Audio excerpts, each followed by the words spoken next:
Welcome back to Ball Talk with me, Lewis Bryon, and today I'm joined by professional goalkeeper Ollie Webber. Ollie, obviously we played, for reference, at Crystal Palace for years together. We did. Academy and, 3-4 years pro. Yeah. Today we're going to be talking all about pre-season, okay? Yeah. Giving some of the insights and behind the scenes about that fans may not know. Yep. Obviously we haven't got Noah here, who normally prompts us with these questions, so we've got a lot from the listeners. Yeah. But before we get into the main bit, what's the hardest pre-season session you've ever done? Like where you just thought, fuck, like, this is ridiculous.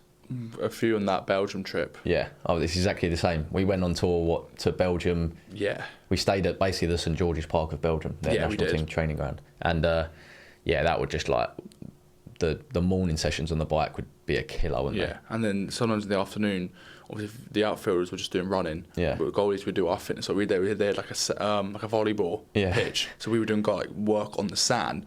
So I remember that. Oh my God, that was probably the worst sessions ever. It was just your legs were burning. Your legs were burning obviously from the 3 sessions you'd already done before. Yeah. And then doing it on the sand makes it so much harder, moving around the cones, running. It was just, I thought I was going to die. That is a killer, mate. On the sand, I can imagine. Well, let's stay on pre-season tours, yeah?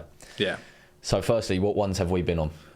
Been on a few you've done. Ireland was the first one. Ireland was the first. Ireland again? Was it Ireland again? Yeah, and then Belgium. Then there were 2 or 3 in Belgium, didn't we? Yeah, we done a couple in Belgium, couple in Ireland. Yeah. Then there was one, I think I was injured, the one boys went to USA. I think it was done St George's Park with the first team. St George's Park. The first team would have done like Hong Kong. Did they do Hong Kong? Something like that? The St George's Park was like after COVID, so no one was travelling. Yeah. St George's Park, and then there's like a Bishop Abbey one. Yeah. We done, I think Sean Derry's manager done like a few days there, the old England training ground. But the bigger ones were Belgium and Ireland. Yeah. What was the standout one for you? What was your favourite? Belgium. Really? I like the Belgium because you were there, St George's Park, and great facilities, great facilities, all the lads together. It was always a laugh, and it was hard training, but it was fun. You're in a different place. It was nice. I'd say the Belgian ones were the best. Yeah, my one was the first one because it was like 2 weeks into you being a full-time footballer. Went to Ireland, although it's Ireland. Like, it's not amazing, obviously. Yeah, it wasn't. Was it Northern Ireland? No, second one was Northern Ireland. Yeah, first one was Republic. It was like Ballast, so somewhere like in the middle of nowhere. Yeah, but I liked it just because, like I said, you just started full-time football, and then your downtime, and at that time you're like almost, you want to be doing all the like extra work and stuff like that, and then the downtime you'd be like chilling with your friends in a hotel, or we went and played golf, I think, once. So I was just loving life, man. Yeah, it was good to feel that, because that was my first one. I didn't really know any of the lads, so that made me get closer with the lads and get to know everyone a bit better as well. So that helped as well. Yeah. They've asked, when do you find out about these? So we find out generally during the off season, where we're going on pre-season tour. You get the schedule. Maybe a couple of weeks before the season, you're meant to report back. You get the schedule sent out, and it's normally the second week, isn't it? You go, and we get 1 week. First week at home, do the testing and a bit of training. And then you go away normally the second week, and they tell you you're going Belgium or but they tell us in off season, wouldn't they, or not? I think so. I think a couple of weeks in the off season. They have to. Really. Yeah, they have to all planned, don't they? When we're on tour abroad, what else do we get up to other than playing training? So obviously I mentioned in Ireland we played golf. Yeah, but to be fair, you're that knackered as well. You're sometimes in your downtime, you're just sleeping, recovering. The other thing, maybe some quiz nights or. Yeah, we had quiz nights, either like going out for a meal with the team, stuff like golf if you've got a lighter day. Yeah. I remember in Belgium, obviously the facilities were lovely. So there was like PlayStation there was a big cinema there. There was. We watched England, the World Cup was on there. We watched the semi-final, didn't we? Where we lost. Yeah. Kieran Trippier, man. Yeah, I remember that there. So that's what it was. But again, because you're working that hard, you're doing that many sessions, a lot of the time you are just sleeping in your room and then waking up, going to the next one. Yeah, you generally don't have. I've never felt more tired in my life than when I've been on during pre-season, especially pre-season tours. Pre-season tours are the worst. It's hard to actually keep your eyes open. It is. It really is. You're sitting there, even eating or meetings, you're just like that. I could just fall asleep at any moment. Yeah. Right. Let's go on to what really happens in pre-season. Okay. When fans see players smashing it in pre-season, okay, in terms of the games, are they going full tilt or are they holding back a bit? think it just depends. A lot of the depends player to player. I think so. Yeah, it depends on some players take it easy, don't they? Just get it for fitness, and it's all about building up. But then some players maybe have got a point to prove or want to try and fight get a shirt early doors. Yeah, will go full tilt to try and make a good impression and try and get in the manager's head early. Yeah, I think that's why it can be sort of misleading as a fan, because you can see someone who might have 1 year left on his contract, knows he needs to fight, and he could be a younger player. He's going to come out all guns blazing in pre-season. Yeah. He might be like on fire, and then you look at that compared to maybe someone else in his position who's a bit more experienced pro, got 3-4 years on his contract, and he's probably thinking, let me get this just for fitness. Yeah, just build it up. Sharpen up a bit. And then the fans are thinking, right, he's better. But really, come game time where it matters, that's not going to be the case. Yeah, exactly. That's it. That is pre-season in a nutshell, really, isn't it? Yeah. Do you think pre-season is more about survival, or because on that topic, more about survival or about proving yourself?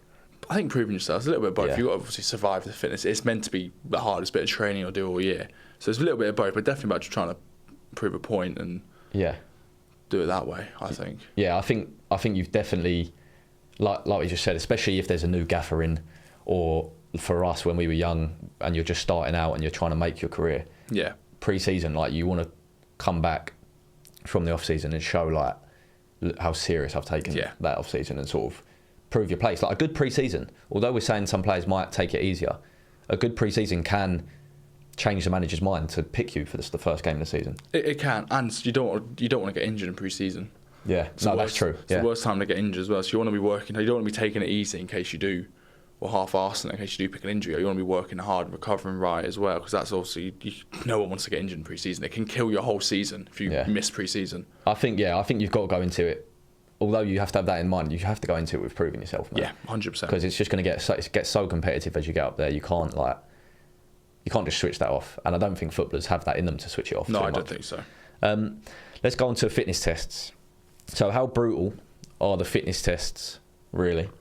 Are the pre-season ones, and do players cheat in them?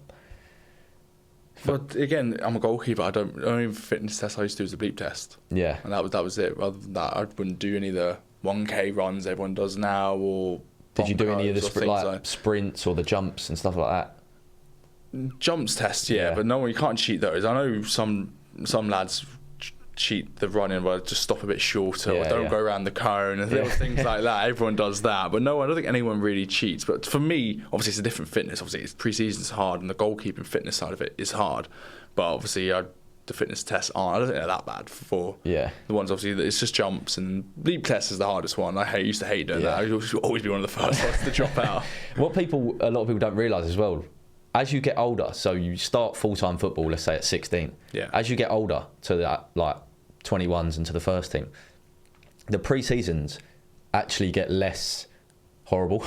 They get easier. They get more like held back and tailored, and more, I suppose, like efficient. Yeah. So you can get as much fitness as you can with as little load on your body, if that makes sense. Yeah, it's all very sports scientists now, isn't it? Yeah. But I think when you do first join, it's just about welcome to full-time football. Yeah. I don't think they try and kill you a bit more than because they would normally. We would do the bleep tests, and then it went to like the yo-yo test, where it was almost like you have to sprint, you have a 2-second rest sprint, and just keep going, dribble track, stuff like that. But as you get to first team, they don't do bleep tests, they don't do yo-yo tests, they don't do. No, it's just just sprints. Really, they might do a VO2 max, but you're on your own with that.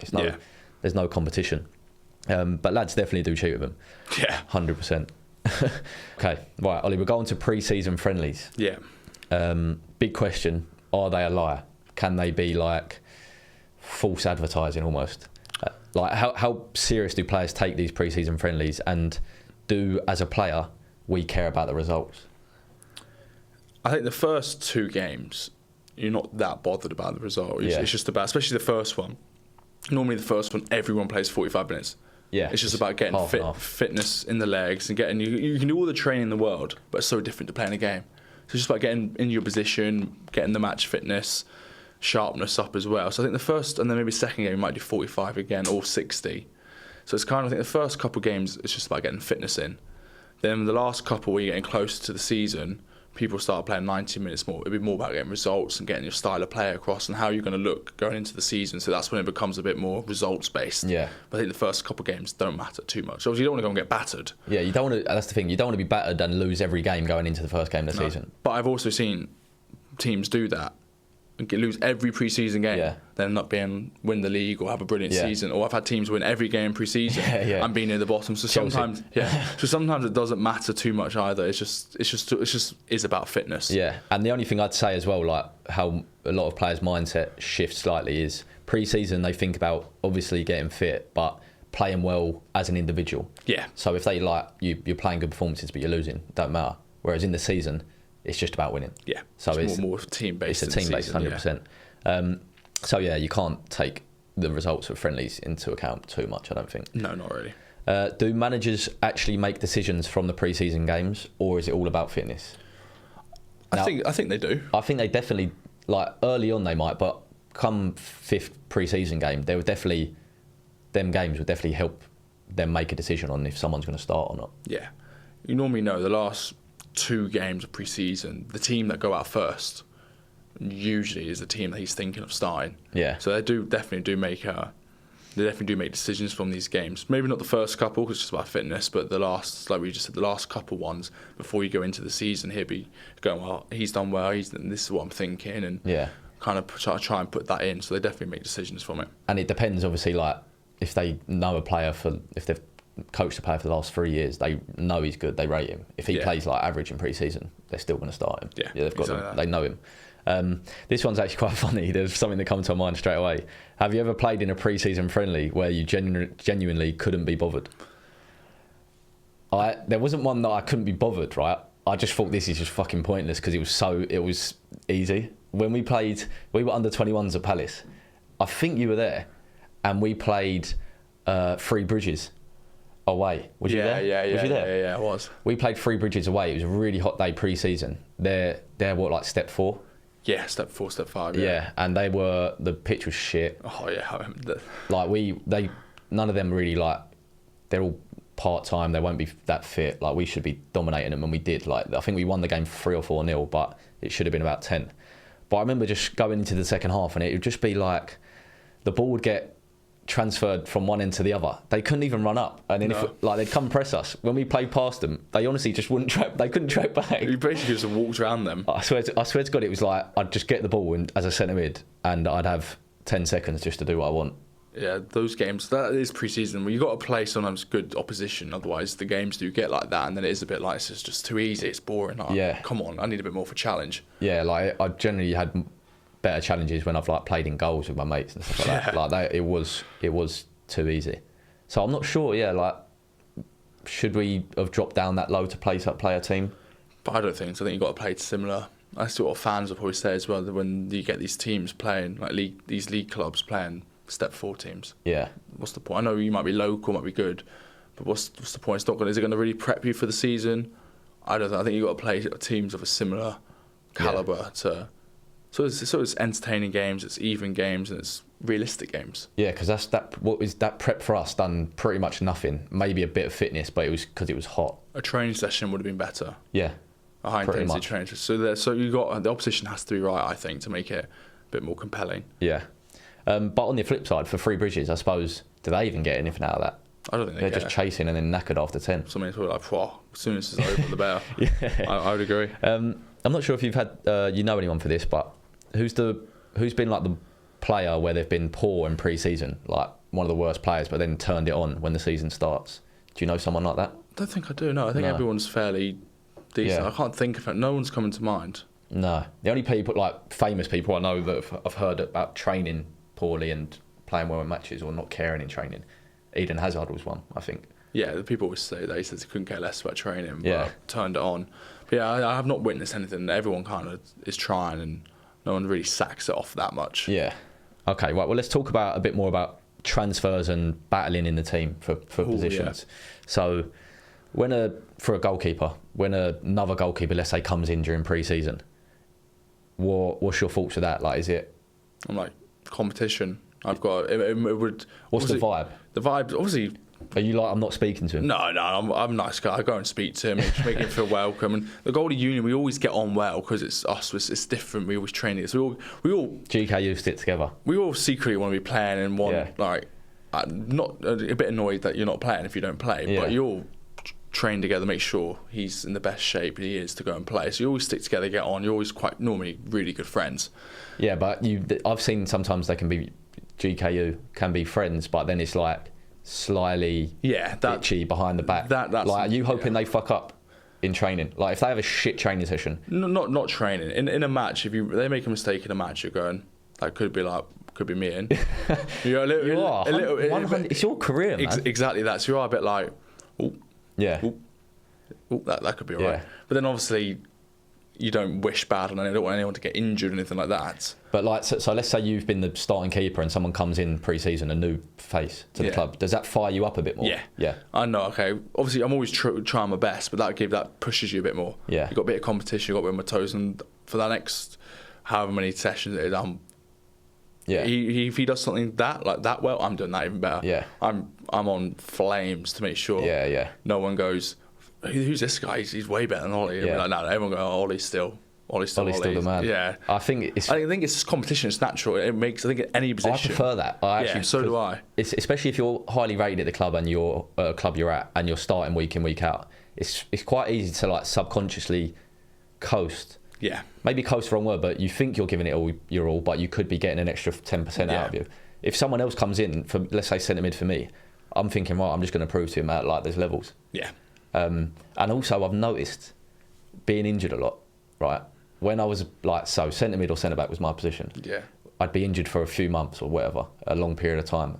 As I'm getting close to coming back, like I'm starting to do some running on the pitch with the physio, the only people that would be really asking me how I'm feeling would be the other centre mids or other centre backs. Like, oh, Lewis, how is the knee? They take interest. Yeah, because they're running scared. Yeah. No, but they're going to be aware, like, shit, am I going to have another person to compete with now?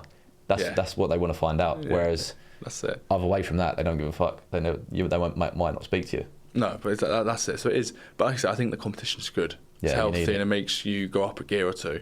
Yeah. Have you ever been told mid pre-season that you're not part of the plans? And if so, how did the conversation go?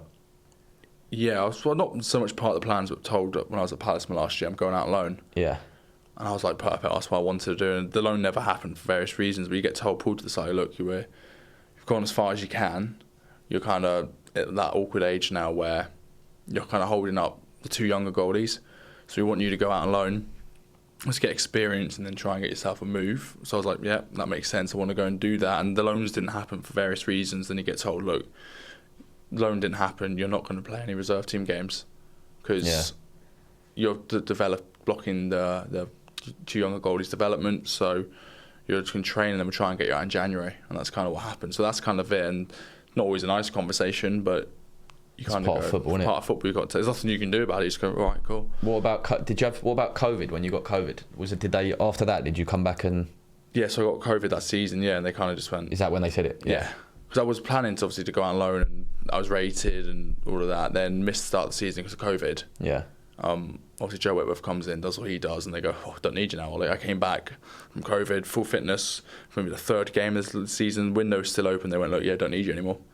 It's the nature of the beast, though, isn't it? But they're doing well, at least the keepers as well. Oh, they're flying, those two. So yeah. I don't think I've ever been told that mid pre-season. I'm not part of the plans.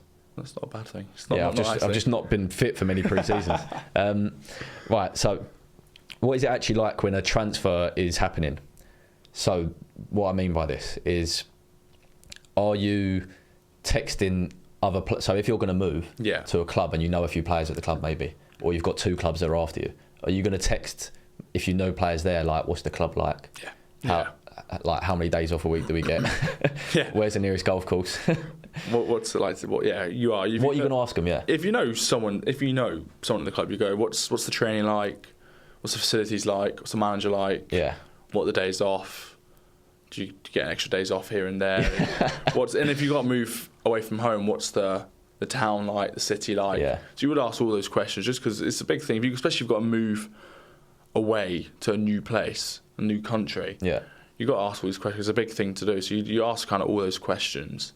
What about on the flip side? if there's, like hypothetically, you're at Palace and Palace have got a goalkeeper that looks like it's going to be over the line soon, and you know someone he knows. Like, you texting a player saying, how good is he? Nah, I'm not doing that. Nah. Only if I'm moving, I'm messaging people I know. If someone, only if you're personally moving. Yeah, if someone's joining the club, I ain't going. Yeah, he's always going to be half decent. That's giving insecure vibes, man. Yeah, I'm not doing that. I'm just going like, we'll just receive his bet on the pitch. Yeah, nice.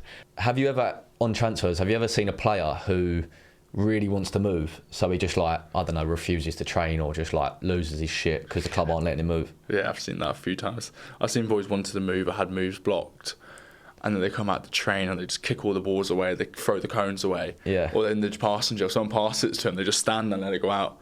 They just try and be an absolute menace. Yeah, it's mad, isn't it? Just little brats. Obviously, it's not doing it to disrespect the manager. He's not doing it. If the club blocked it, someone higher up normally he's blocked the move. Yeah. But I'm not coming in then. Yeah. I'm not coming in to get this move. Or they try and cause havoc to try and get a move. And to be fair, like, I do understand part of it, because sometimes the clubs can, or all the time, the clubs obviously put the business and the money decision first. Yeah. And to, like, cover their own backs if they might need you in a couple months. And it can just be detriment to the player's career. Like I remember you said they kept you there thinking they would need you as a third choice or to train, when you're not going to then play any games at Palace or go out on loan. Yeah. So as a player, I can understand, like, the frustration, but I suppose, how do you navigate it? Do you chuck your toys out the pram in training, or do you just, like, sit down with the gaffer or the owner and have it out? Yeah, I personally wouldn't. I'd train normally, then I'd just go and speak to them. I couldn't imagine myself kicking all the balls away, throwing cones away. That's just going to piss everyone off. It is. But some players do understand. Like, I've seen some players get a move that it's a fantastic move. Yeah. But the club blocked it, and he's like trying everything he can just to try and piss them off, try and force it through. And 9 times out of 10, it works. They do get the move eventually, but I just couldn't do that myself. But plenty of people do it. Yeah, I remember Peter Crouch saying he wanted to go from Southampton to Liverpool. Like, they just got relegated to Southampton. He wanted to go Liverpool, like Champions League club, and they weren't letting him go. And he drove to the owner's house, or the sporting director's house, literally knocked on his door, no one was there. He went round the side garden and then, like, said, like, you're not returning any of my calls. What's up? And then they had the conversation and he let him leave. I have not heard that's mental, but stories like that would happen. Yeah. Because it's easy to ring someone, like, I'm not answering that, to be difficult. Yeah. So you could turn up to their front door, they've not got much. You've got to have that conversation, don't you? And it happens the other way to what we just said as well, where players want to stay because they might be on stupid amount for the next 4 years. Yeah. Whereas the club are getting good money to sell them. Players like, no, I'm not leaving. Then the club will be like, right, well, if you're not leaving, I think they've done this to countless players, like, right, you're only training 21s. Yeah. You're not going to play first team football. Yeah. No squad number.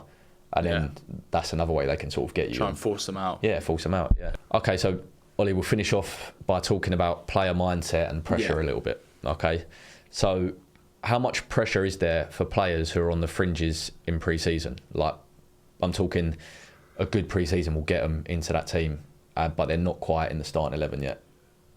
Yeah, there's a load of pressure then, and because, like you say, it's their livelihood, isn't it? They can break in, get in, they can have a fantastic career, get a good move from it. So there is a lot of pressure on that, and players will put that pressure on themselves as well. They try and work hard and do everything they can to get in. Yeah, because it's almost like pre-season opens up the playing field again to show your abilities. Whereas once that first game of the season comes, if you're not in that starting 11, if that team goes on a run, you're not going to get in. Whereas pre-season is your opportunity. It's kind of pre-season for everyone coming in feels like a fresh start as well. Yeah. Not always the case, but a lot of players will come back and go, I wasn't in the plans last year, wasn't great last year, but if I come back firing, all good, I could get in the squad and be in the plans. Yeah, 100%, mate. And with pre-season for young players, I've always thought it's a very important time for a player from 16 to probably 19, 20, due to the fact that, first of all, they're still trying to prove themselves in their career. But a lot of the time as a young lad in pre-season, you'll train up an age group if you won't during the season. Yeah. So like under 18s pre-season, you'll probably be with the under 21s. Yeah. The top half of the under 21s will train with the first team. And they might do that few and far between during the season. So you've basically got 4-week period to train with these players and impress a first team manager. Yeah. So it's like that's why it's go time really for them in pre-season. We've seen a few players that impress in pre-season and start first game of the season, or in the bench or in the squad where they might not have been start the pre-season. So it's a great opportunity to show what you can do to people, and some managers will notice it and give players an opportunity. Yeah, like there's been players that I'm pretty sure weren't even starting or like in and out of starting for the under-18s, and then they get a call up to the train with the first team in pre-season or sometimes during the season. The manager likes them first session, invites them back. They end up training there for the next 2-3 weeks, and then an injury happens. He's seen him for 2-3 weeks perform. Yeah. They stick him in, and he's not even played under 21s football. He skipped them, and he weren't like being rated in the under 18s. It does happen. Yeah. That's can sometimes be the importance of a good pre-season and showing people what you can do when you get your opportunity. Yeah, it's similar to what happened with Jezrak Saki. He was quite similar. Yeah, he was. First year scholar, he weren't getting in. Second year scholar, he started doing well, and then like 2 weeks later, he started. Yeah. He was just always with the first team. Yeah. All right, last one. What's the one mindset mistake you see from players that they make in pre-season that sort of kills their chance? Probably not going 100%. Yeah. Probably half-arsing it sometimes. Yeah. Because it always come back to bite you. If you don't do the fitness runs properly, you don't get your fitness up, you will struggle, you will get injured. So I'd probably say that, people not giving it 100%. Yeah. Or trying to cheat their way through it. Yeah, I think I agree with that massively. And there's two other things. One, I think the biggest mistake is for pre-season happens in the off-season, where you don't take that seriously. Yes, that's a really good point. Yeah. Especially as a young player, just not almost treating pre-season to get yourself fit instead of being fit, ready to You've got prove to be yourself. fit coming in, yeah. 100%. And then the other one is what I see with a lot of young players in pre-season is like they almost try and change their game, make it very selfish, all about them. Yeah. And it might just be taking that extra 2-3 touches to try and stand out, because they know it's the time to show off their ability. That's true. So just playing your normal game. Yeah, it's the best way is playing the game. Don't overcomplicate. Don't try and be something you're not. Because like I said, you take those extra touches, the manager will notice, why is he doing that? Yeah. Why is he making it all about him? Where if he just plays his normal game, you'll get spotted more doing that than if you try and overcomplicate it. Yeah, I agree, mate.